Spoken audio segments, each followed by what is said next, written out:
So some things they did a really good job of is they had their unique benefit and their promise on every single page. The last page they said it twice, so they did a great job of that.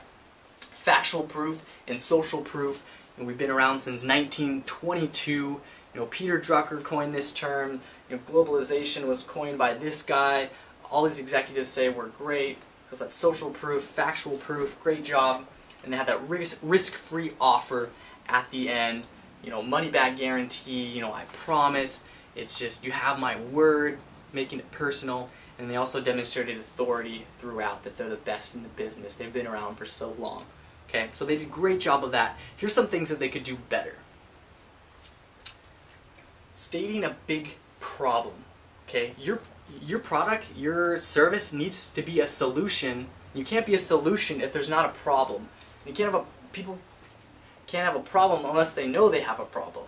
Okay, so a problem that they could have stated was saying, you know, if your sales are, you know, declining in the recession, if you know, you're having a hard time keeping employees, or HR department, or, you know, marketing, you're just not doing well, you know, we're the solution. So they need to state that big problem.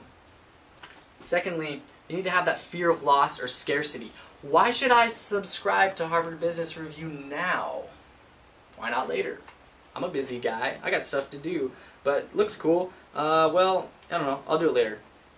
There's no incentive, okay? Do I get, you know, 30 bucks off if I do it within the next 5 days? You know, enter the special code within the next 2 days, and you know, you get 2 extra issues, or you know, a special offer. There's nothing really that I saw. I mean, if there is, it wasn't good enough.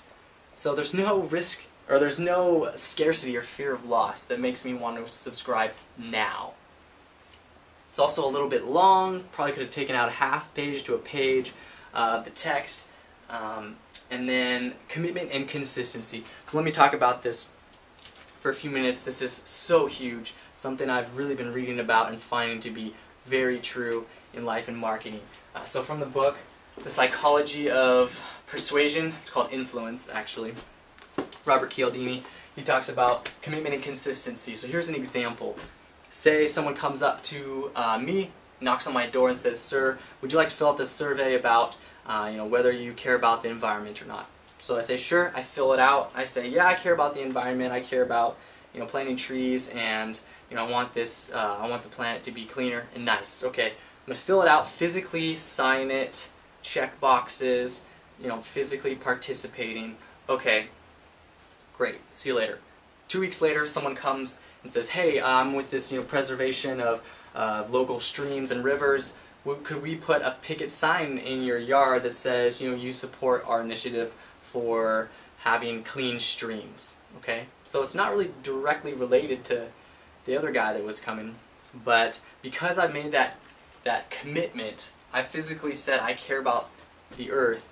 I have a new perception of myself that I care about the earth. Okay, it's that identity. I've created this kind of new identity for myself. I've committed to that. Therefore, I'm going to be consistent with those actions. So I'm going to say, yes, you can put that picket sign in my front yard. Whereas, if I wouldn't have filled out that survey, I probably wouldn't have let that person put that picket sign in my front yard. Okay? So that's an example of commitment and consistency. Committing, and then your actions in the future being consistent with that. Okay? So, what they could have done with this letter from Harvard Business Review is had something to have me physically fill it out. Anything at all. Could be a box where you could put your ideas, you know, what's your job title, or what do you do for a living, a checkbox, a survey, a quiz, sign my name, draw a picture, I don't know, anything to get me physically drawing on something in these pages. Because once I do that, it's a lot easier to just move my pencil and sign that little form that I want to subscribe to Harvard Business Review. You got to get them physically doing something, making that commitment. You can do it mentally, but if you get them doing it physically, it's a lot easier. Okay, that's why you see, you know, credit card companies I've heard about having them fill out a survey, and then they flip it over on the back. It's like, oh, would you also sign up for this credit card? You're like, oh, what the heck? I've already filled out half of this stuff. I'll just fill out this thing. It's, you know, commitment and consistency. So that's something they could do on this letter to be better. Again, recap, state a bigger problem, fear of loss, shorten it a little bit, commitment and consistency, but overall they did an amazing job. Next video I'm going to talk about is the smaller letter that they sent to reinforce, and then I'm going to wrap up my thoughts on this whole marketing campaign and some tips for you guys.